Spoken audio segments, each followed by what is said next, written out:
Assalamualaikum warahmatullahi wabarakatuh. Waalaikumsalam warahmatullahi wabarakatuh. Alhamdulillahilladzi arsala rasulahu bil huda wa dinil haqq liyudhhirahu 'alad dini kullih walau karihal kafirun walau karihal musyrikun walau karihal munafiqun. Asyhadu an la ilaha illallah wahdahu la syarika lah wa asyhadu anna sayyidana Muhammadan abduhu wa rasuluh.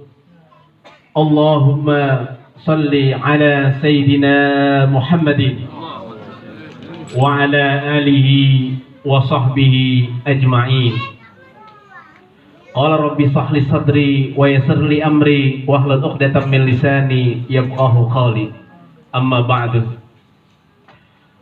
Qala Allah Ta'ala fi kitabil karim, a'udzu billahi minasy syaithanir rajim.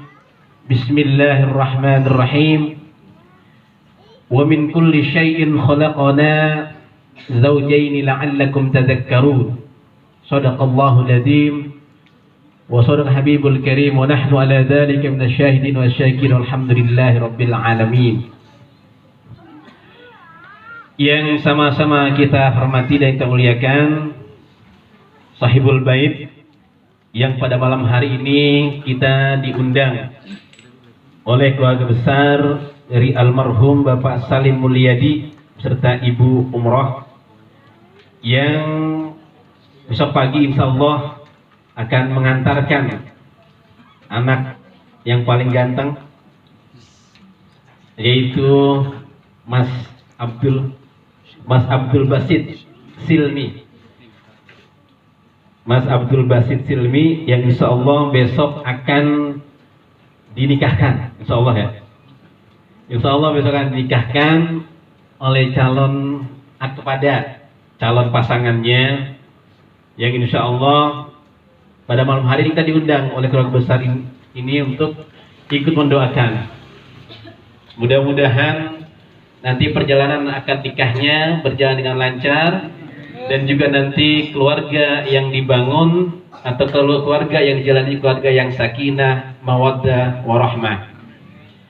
Dan juga yang sama-sama kita hormati seluruh tamu undangan, khusus dari Ustadz kita yang membacakan tahlil, Pak Ustadz Sulaiman, dan juga seluruh tamu undangan Ketua RT dan juga RW RT 04 Bapak Indra. RW-nya nggak datang. Ada RW-nya? Oh, RW Taman. Dan seluruh tamu undangan yang dimuliakan Allah Subhanahu wa Ta'ala, tim hadroh ini yang jauh-jauh dari kampung seberang. Jadi keramat ya? Ya, di keramat kampung seberang kita yang datang ke kampung kita, alhamdulillah kita dipersembahkan tadi bacaan al-madhu ila Rasulullah sallallahu alaihi wasallam, madah dan juga kisah Maulid Nabi Muhammad sallallahu alaihi wasallam, yang kalau kita simak dan kita dengarkan, selain suaranya bagus, memang suaranya bagus sekali, tapi maknanya juga luar biasa. Mudah-mudahan kita mendapatkan syafaat dari Rasulullah Sallallahu Alaihi Wasallam dengan mendengarkan dan juga menghayati dari apa tadi dilantunkan oleh adik-adik kita. Mudah-mudahan juga nanti ini adik-adik kita yang tadi menabuh, yang membaca, juga mudah-mudahan menjadi generasi yang cinta kepada Rasulullah Sallallahu Alaihi Wasallam, dan juga mudah-mudahan menjadi generasi yang berguna bagi nusa bangsa dan juga agama. Amin ya rabbal alamin. Bapak-bapak dan ibu-ibu yang dimuliakan Allah Subhanahu wa Ta'ala, pada malam hari ini selain kita diundang untuk mendoakan anak dari Sahibul Bait, juga kita diundang untuk ikut merayakan atau Haflatul Maulid atau Maulid Nabi Muhammad Sallallahu Alaihi Wasallam. Kalau di Indonesia kan biasa, kita mengadakan acara sesuatu kemudian dibarengi dengan Maulid Nabi, Isra Mi'raj. Padahal Maulid Nabi udah jauh ya kalau kita hitung-hitung bulannya. Karena sekarang sudah masuk ke bulan Rajab, sudah lagi Sa'ban, sudah lagi juga puasa. Namun begitulah tradisi kita di Indonesia. Setiap kali kita mengadakan acara, apapun acaranya itu selalu saja kita mengikut sertakan Maulid Nabi Muhammad SAW sebagai tafa'ulan untuk mengambil keberkahan, mengambil kebaikan. Dan pada malam hari ini kita diajarkan oleh sahibul bait, karena besok beliau akan menikahkan anaknya, maka malamnya Maulid Nabi Muhammad SAW. Tafa'ul untuk mengambil keberkahan dari Rasulullah SAW. Mudah-mudahan nanti keluarga yang dibangun seperti keluarganya Rasulullah SAW. Dan juga nanti ketika mempunyai anak, anaknya juga akhlaknya seperti akhlak Rasulullah SAW. Itu begitu kita. Karena itu maka pada malam hari ini saya tidak panjang-panjang. Karena biasanya calon pengantin nggak main panjang-panjang. Ya. Karena besok ngantuk. Besok ngantuk mau nikah takut salah nyebutnya. Begitu kopi itu salah nyebutnya kan gitu. Karena itu maka nggak panjang-panjang. Dan mungkin pada malam hari ini saya hanya akan menyampaikan berkaitan dengan pernikahan saja. Jadi biar nyambung nanti. Jadi ketika Allah Subhanahu wa taala menyampaikan kepada kita di dalam Al-Qur'an, dan kemudian Al-Qur'an itu dipraktikkan oleh Rasulullah SAW, kemudian diajarkan kepada para sahabat dan sampai kepada kita.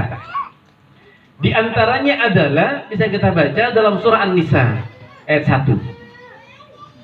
Ya ayyuhan nasu taqu rabbakum alladzi khalaqakum min nafsin wahidah wa khalaqa minha zawjaha wa bassa minhuma rijalan katsiran wa nisaa. Wahai sekalian manusia, bertakwalah kepada Allah Subhanahu wa taala, zat yang menciptakan kamu dari min nafsin wahidah, dari jiwa yang satu. Kalau kita baca tafsirnya itu biasanya nafsin wahidah itu diterjemahkan, ditafsirkan kepada Nabi Adam alaihissalam. Intinya kita diciptakan dari jiwa yang satu. Berarti dari Nabi Adam alaihissalam. Kemudian dari Nabi Adam, kemudian dipertemukan oleh Allah Subhanahu wa taala dengan pasangannya Sayyidah Hawa. Sayyidah Hawa diciptakan juga, diceritakan dari tulang rusuk Nabi Adam alaihissalam.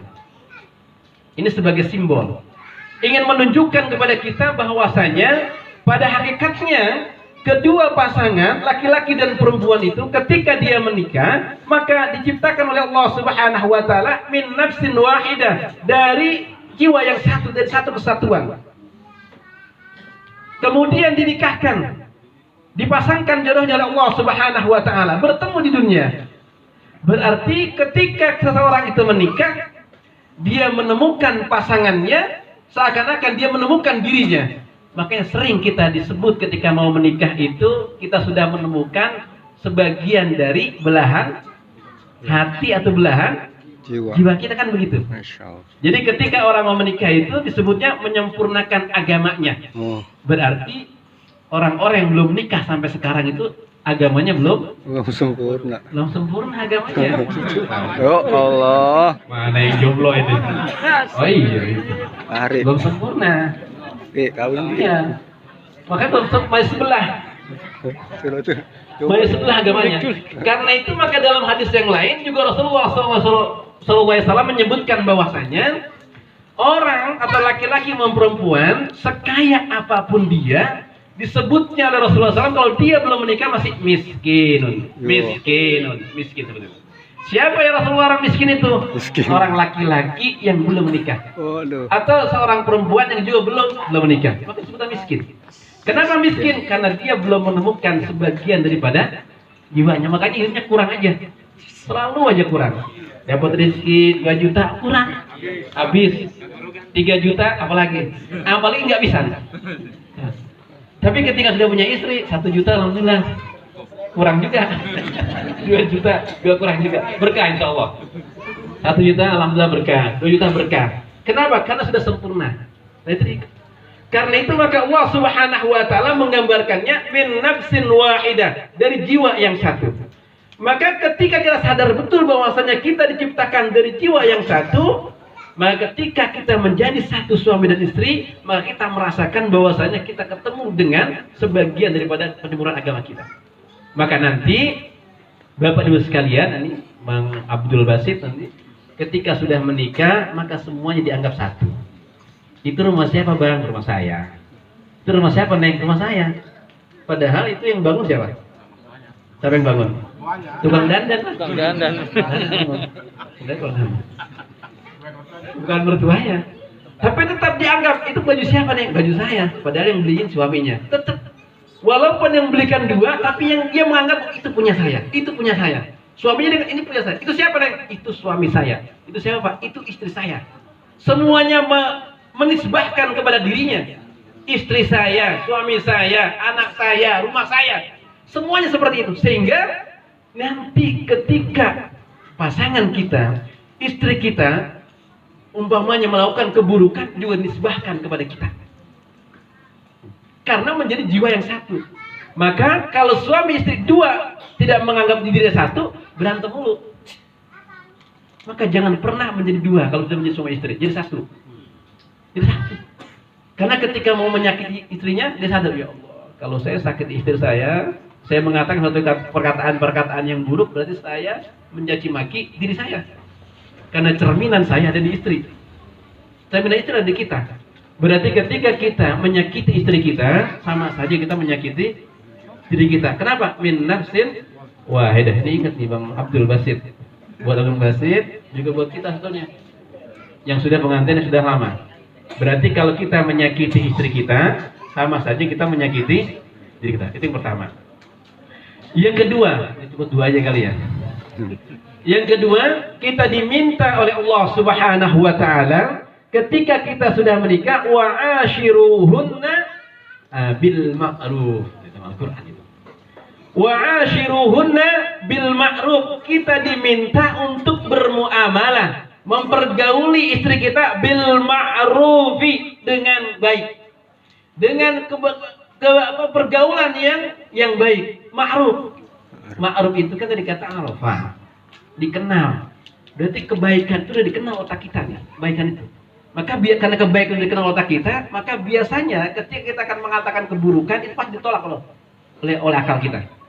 Cuman kapan nolaknya? Nanti ketika sudah emosi sudah turun. Makanya Allah Subhanahu wa taala menggambarkannya wa ashiruhunna bil ma'ruf. Pergauli mereka itu istri-istrimu bil ma'ruf, dengan pergaulan yang baik. Baik dalam arti apa? Disebutkan dalam tafsir Ibnu Katsir, al-aqwal, perkataan, wal af'al, juga perbuatan, wal hayat, pakaian, gaya kita. Maka berikan kepada istri yang terbaik. Sama juga istri juga memberikan terbaik kepada kita. Istri memberikan yang terbaik kepada kita, kita juga sama memberikan sesuatu yang terbaik kepada istri kita. Jangan pernah memberikan sesuatu kepada pasangan kita yang bekas. Jangan sampai kita menampilkan diri kita di hadapan pasangan kita dengan sesuatu yang bekas. Pulang kerja capeknya luar biasa itu. Kita pulang kerja capek, apalagi kalau tempat kerja kita ada masalah. Itu muka sudah tekuk. Berapa itu besok kalau pulang itu? Jangan sampai begitu pulang ke rumah kita tampilkan muka kita yang sangat-sangat penampilan sangat buruk. Jangan sampai seperti itu. Sama juga begitu istri kita menyambut di rumah, juga jangan sampai kita menampilkan muka istri yang paling buruk. Wa ashiruhunna bil ma'ruf. Tinggalkan urusan di kantor. Tinggalkan urusan di pekerjaan. Jangan pernah dibawa sampai ke rumah. Itu makna dikata wa ashiruhunna bil ma'ruf. Sebagaimana kita seorang suami menuntut istri kita agar berpenampilan yang baik, namun adalah pakaian mereka adalah pakaianmu. Hunna libasul lakum. Istri kita itu adalah pakaian kita. Sama juga kita adalah pakaian mereka. Kalau pakaian itu kan saling menghiasi, yang terlihat. Menghiasi, istri itu menghiasi diri kita, sama juga suami juga menghiasi istrinya. Maka ketika istri kita melakukan satu perbuatan yang buruk, siapa yang kena? Siapa yang kena Pak? Suaminya. Kalau istri kita melakukan sesuatu maksiat kepada Allah Subhanahu wa taala, maka yang kena adalah suaminya. Maka jadi istri mau enak. Mana ibu-ibu ini? Bu, ibu, Jadi istri itu enak. Kalau kita berbuat maksiat, yang nanggung siapa, Bu? Lakinya. Makanya kasihannya suami sian banget itu. Iya. Udah guru-guru katanya itu. Kalau perempuan udah gampang. Idza shallatil mar'atu khamsaha wa shamat sahraha wa hafizat farjaha wa ata'at zawjaha qila laha udkhuli al-jannata min ayyi abwabin syi'ti. Itu kata Rasulullah. Perempuan itu gampang. Idza shallatil mar'atu khamsaha, kalau seorang istri itu salat 5 waktu. Kemudian dia puasa Ramadan. Kemudian apa lagi? Dia menjaga kemaluannya, kehormatannya. Kemudian dia taat kepada suaminya, qilalaha. Nanti dikatakan di akhirat. Apa perkataannya? Udkhuli al-jannata. Silakan kalian para istri masuk ke surga. Min ayyi abwabil jannati syi'ti. Dari pintu surga mana saja yang kamu mau. Enak enggak, Bu? Enak enggak, Bu? Enak. Syarat cuma 4. Cuma 4 doang. Sholat, apalagi? Puasa Ramadan, apalagi? Menjaga kemaluannya, kehormatannya. Jangan suka buka aurat di tengah jalan. Kalau enggak, nanti suami yang kena itu. Nanti suami yang kena. Yang keempat apa, Bu? Tadi. Wa ta'at, dan taat sama suami. Kalau kata suami jangan. Ya gitu. Ini mah kan kadang-kadang ya begitu ya. Kadang-kadang begitu kita marah. Aduh sama bang ini kurang ya Allah, masih segitu. Ah bohong, mana kan lebih kan. Kalau kata suami jangan. Cuma 4 saja. Maka ketika 4 itu dilakukan oleh seorang istri, selesai sudah urusannya. Udkhuli al-jannata min ayyi abwabil jannati syi'ti. Suruh masuk ke pintu mana aja. Tinggal 4 itu aja. Tinggal pertanyaannya ini buat ibu-ibu yang hadir ini. Itu 4 itu dilakukan belum, Bu? Belum ya?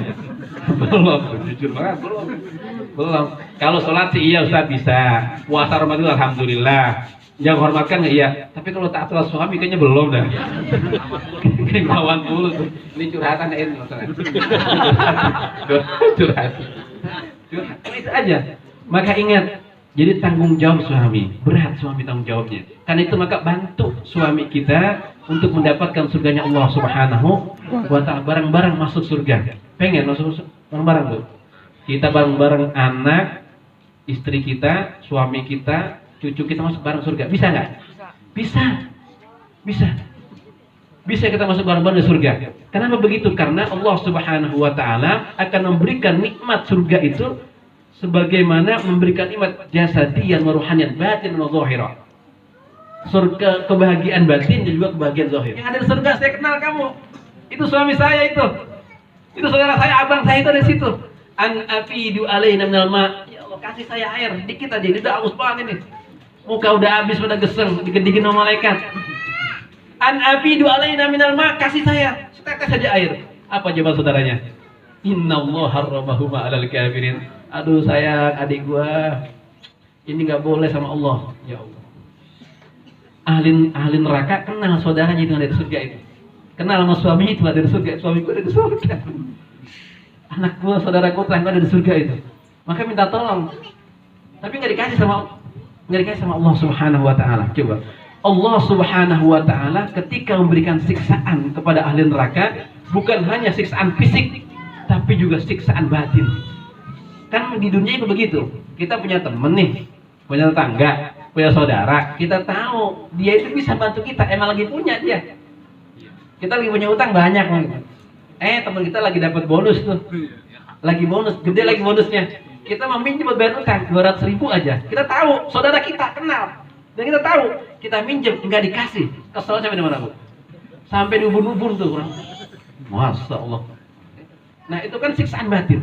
Nanti juga di neraka gitu. Kita kenal saudara kita itu, tapi nggak mau ngasih tolong kita, maka sakitnya di mana? Sakitnya ada di sini.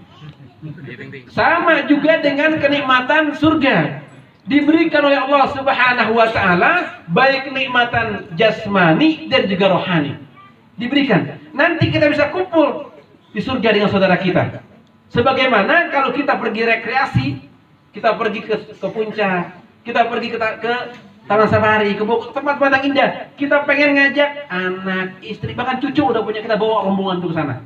Karena kita ingin menikmati kebahagiaan bersama-sama. Karena ruhani kita merasa bahagia kalau kumpul bersama anak cucu saudara. Maka begitu juga di surga. Diberikan kenikmatan oleh Allah Subhanahu wa taala.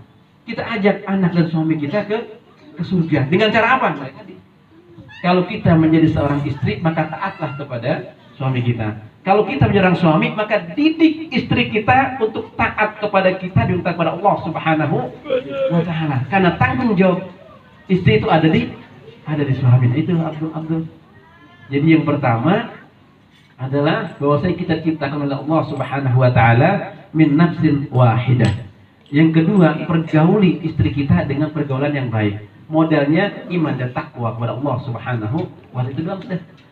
Modalnya adalah takwa. Wa tazawwadu fa inna khairaz zadi taqwa. Bekal terbaik adalah takwa kepada Allah Subhanahu wa taala. Karena itu maka Sayyidina Hasan Al-Basri ketika ditanya, beliau punya seorang putri. Dia tanya kepada seorang tabi'in yang lainnya, "Saya mau nikahkan anak saya ini. Perempuan, cantik lagi, kepada siapa?" Nah, jawaban nasihatnya itu hanya mengatakan, nikahkan dia kepada al-muttaqin, nikahkan dia kepada remaja atau kepada pemuda yang bertakwa kepada Allah Subhanahu wa taala. Kenapa? Karena orang-orang yang bertakwa ketika dia marah kepada istrinya, dia tidak akan menyakiti.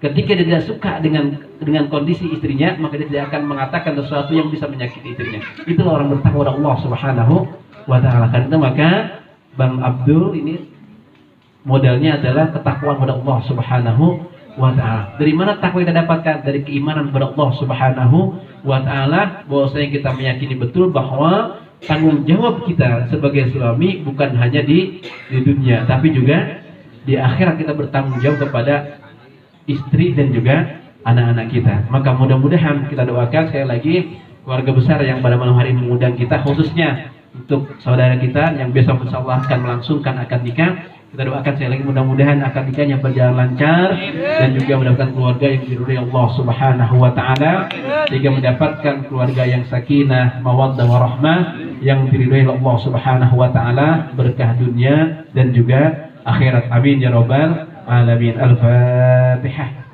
A'udzu billahi minasyaitonir rajim. Bismillahirrahmanirrahim. Alhamdulillahirabbil alamin. Arrahmanir rahim. Maliki yaumiddin. إياك نعبد وإياك نستعين اهدنا الصراط المستقيم صراط الذين أنعمت عليهم غير المغضوب عليهم ولا الضالين آمين. تقبل يا كريم.